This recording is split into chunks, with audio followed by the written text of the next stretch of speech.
Good morning. Um, Sorry about the delay in video.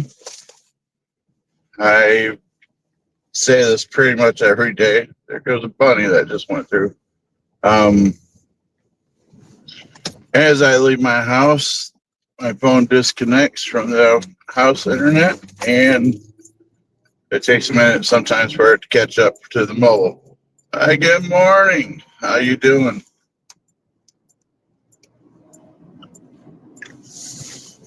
You got right on today. Um, so yeah, it takes a moment for my phone to catch up with the internet, all that. So we made it to Thursday though. This week's getting long, but I worked one week. I worked till 11 in the morning. Other week I worked till 12:30 in the afternoon. And this week is my 12:30 week, so feels like it drags on. But I have a busy weekend. It's chilly here though. 33 degrees, my car says.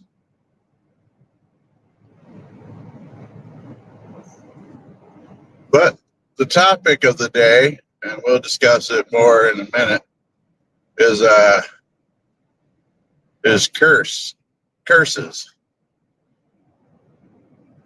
and the different types of curses. I thought that I was thinking that would be something different. Um, and then Friday, maybe I'll see if I can find a fun cryptid or something to talk about, like the squonk. The squonk of Pennsylvania. That was the funny one. But I've been enjoying doing these. I know some people catch the replay, and that's fine. I kind of feel bad for those that catch the replay because the interaction's just not quite there. Thank you, thank you, thank you. Much appreciated.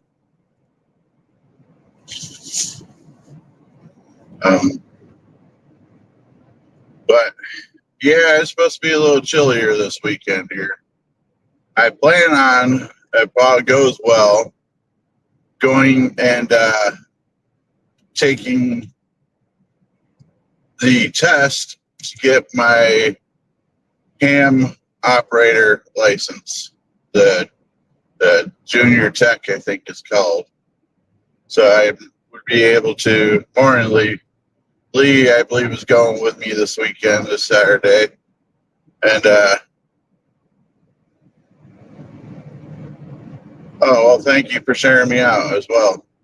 But, yeah, so I believe they're doing testing at this event in our area for the ham radio, and hopefully I will pass and get my license. But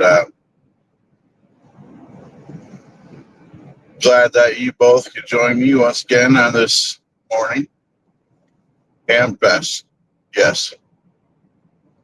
Is that what they're calling it? Ham Fest? That makes you want to go eat a bunch of ham.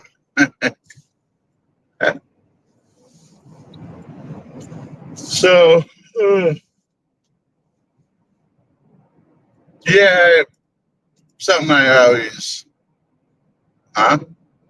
yeah, to get my license to be able to communicate.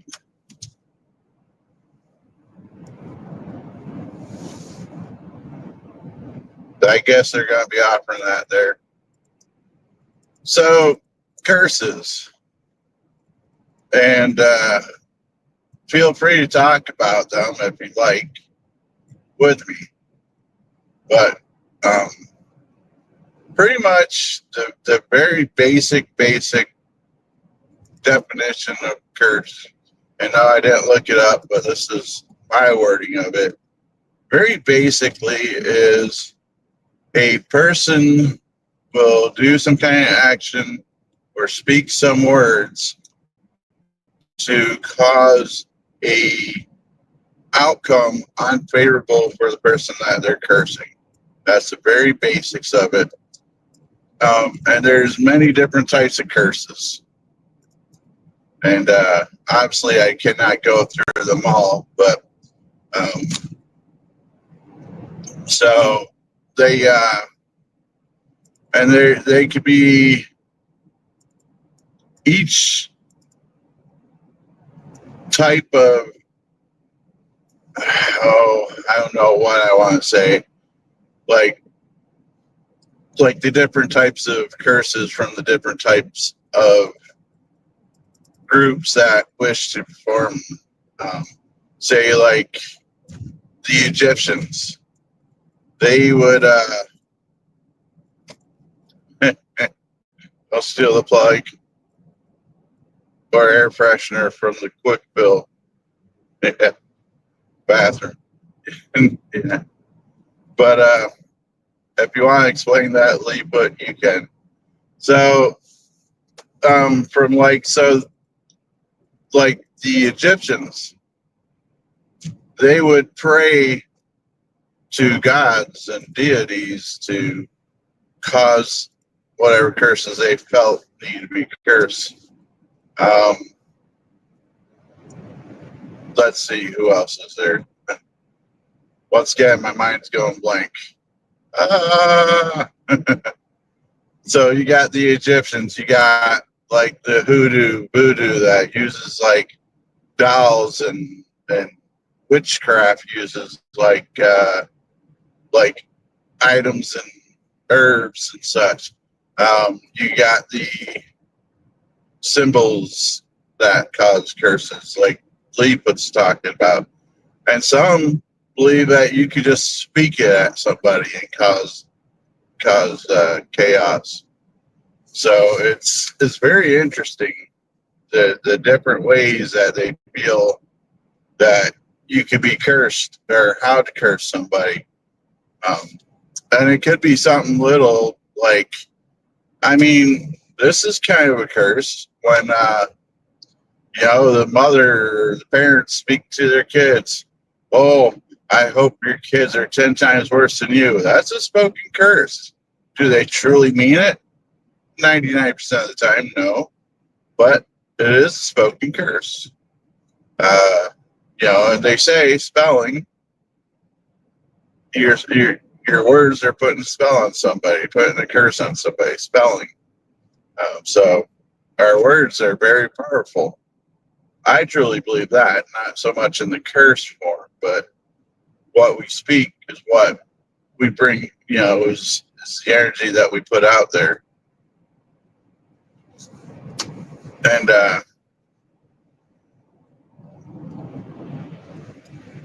And so they, and objects.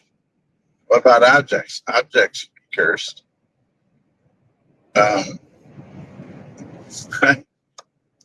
I'm not quite sure.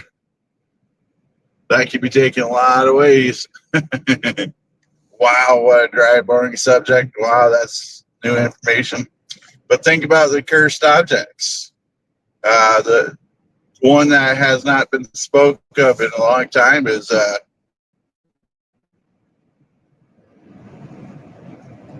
yeah, definitely.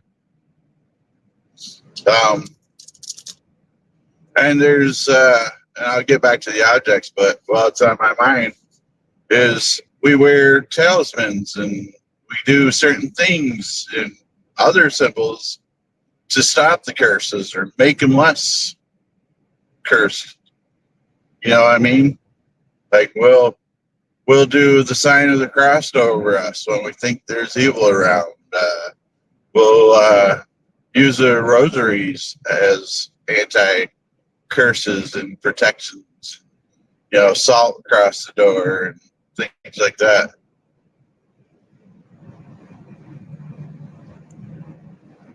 Okay, cool. And cursed objects, items can be cursed.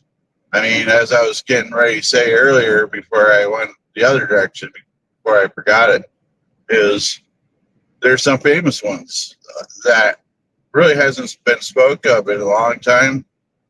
But there's the Hope Diamond.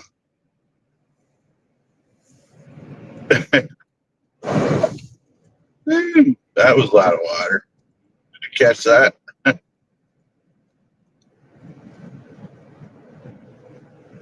um, the Hope Diamond I believe the items that I speak of is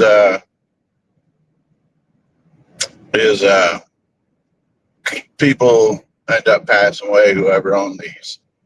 The diamond. Look at the famous actor James Dean sports car that he got in an accident with. Everybody that's owned that car has gotten into some terrible accident because they found it and rebuilt it, and I don't know where it's at now. So items can be cursed. Think about, in some degree, you grab a haunted item that's possessed. You can say they are cursed. Some people would say the Annabelle doll is cursed. Words are hard.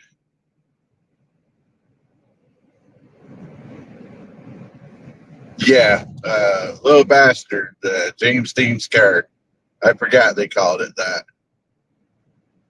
So yeah, there's all kinds of movies and all kinds of speculations on the different curses out there, and it's mainstream, or it's been around since the Egyptian days. Yes, cursed houses. Yes, locations can be cursed. That's definitely cursed land. Nothing will grow here. Generational curses. I curse your land, somebody would say, and bad things will happen. So through generations, you see those people that are poor, that's always sick, that's always struggling. Some people say that they could go back in their bloodline and find a curse because of it. Huh. I didn't remember what type of car. You say it was a Porsche Spider. So here's an interesting one. A lot of people forget is werewolves. That started off as curses. Then I believe it turned into more of a generational thing. So is that a generational curse? So yeah, I thought that was pretty interesting. And Lee, you kind of gave me the topic today about curse when we were talking yesterday on the bus about cursed items. And sometimes the gods will curse us. If you believe in multiple gods, I don't think the Christian God has ever cursed anybody. I don't think. I mean, he's done some pretty rough stuff in the Bible, like turning Lot's wife to salt and such. But would that be considered a curse?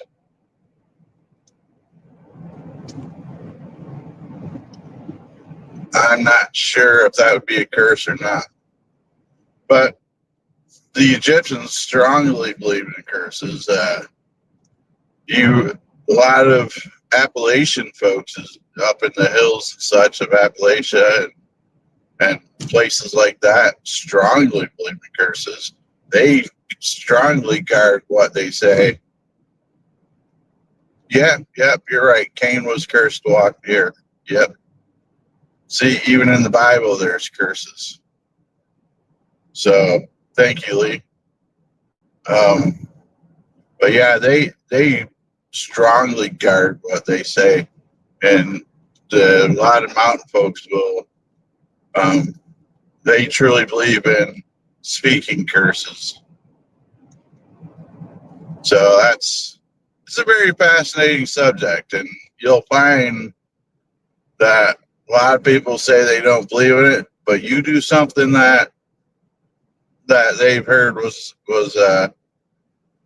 speak a curse at them or something. They might not come right out and say, oh, ha ha, or whatever. Come right out and be like, don't you do that to me, Ricky Bobby. Don't you do that to me.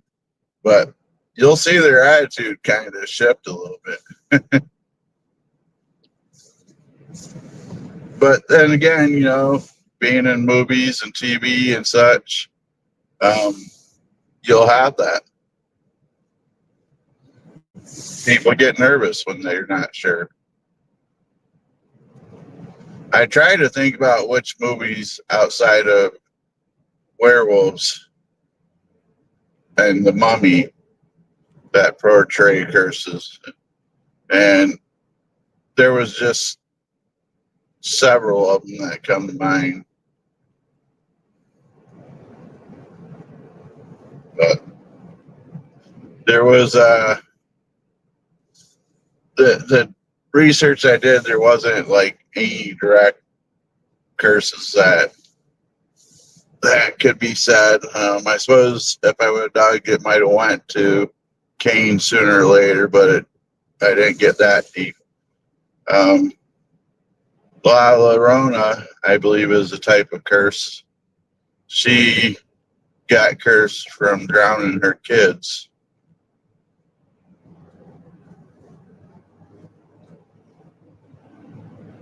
But that's about what I have for you today.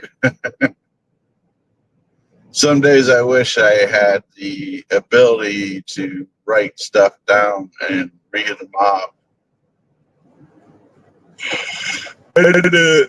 Excuse me. I was young. A lot of what I was saying today was kind of what I remembered from the years of being researching and such.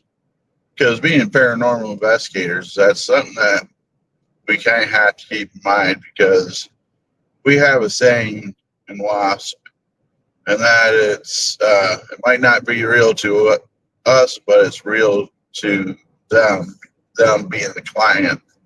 So we treat every case and investigate every case as if everything that's said is real. And then we go through and debunk everything we can. Even though we're taking it as real, where our goal is to find a natural cause for whatever they believe is going on. So in that, I kind of researched a little bit about curses, because people come to us, say, hey, I've been cursed. We want to have an idea what to do in that situation.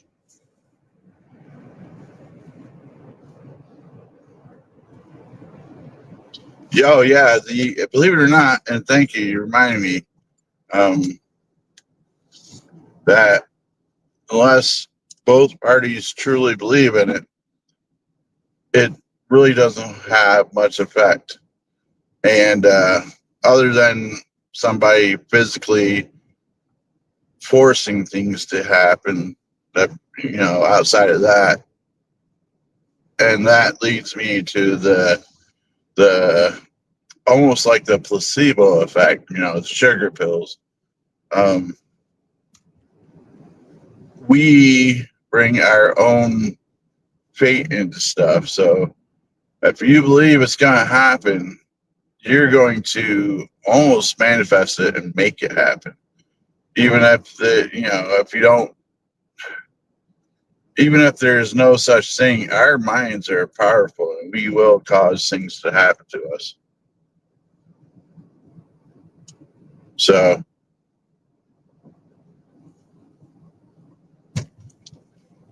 and we do try to take into consideration, as I'm sure you figured out from what I was saying. But yeah, the power of suggestion is very powerful, and a lot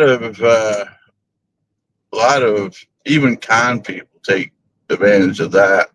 They'll set things up for you to see all day long, like a certain number all day long. They'll find ways or a certain color, and they'll make you believe that you are choosing it on your own. Our minds are crazy wonderful. So if I say, I put curse on you and blah blah blah, I'm not going to go into it in case speaking it, make it happen. But then say it's something to do with your car, and before you know it, within a couple of days, something happens to your car. You're going to be like, oh, see. So yeah, the power of suggestion and the placebo effect is pretty crazy. That's for sure. And yeah, there was another point I was going to make, but it kind of left my mind. Gypsies are known for the evil eye, and things like that. So it's crazy. There is a curse that is on me. Now, the curse of me decorating my bus. I joke, but maybe I spoke it into existence. Maybe I put it out in the universe. But every time I decorate my bus for a holiday, and I go, well, I won't say I go all out, but I do decorate my bus for all the major holidays, lights, decorations, and such. And within a day or so, they take my bus and put it on a different route, or it's broke down for a week or two, or so I got a small curse. It, and I chuckle because I'll ask, hey, is the bus due for any kind of maintenance or anything? No. All right. Hey, and so I'll go ahead and decorate, and when you know it, generally within a few days, they pull it on me. Happens every time. But guys, I'm at the gas station get my coffee. So I hope you have a wonderfully blessed day. I curse you with blessings and goodness and wonderfulness and a great day. So, as always, my friends, stay spooky, and I'll see you later.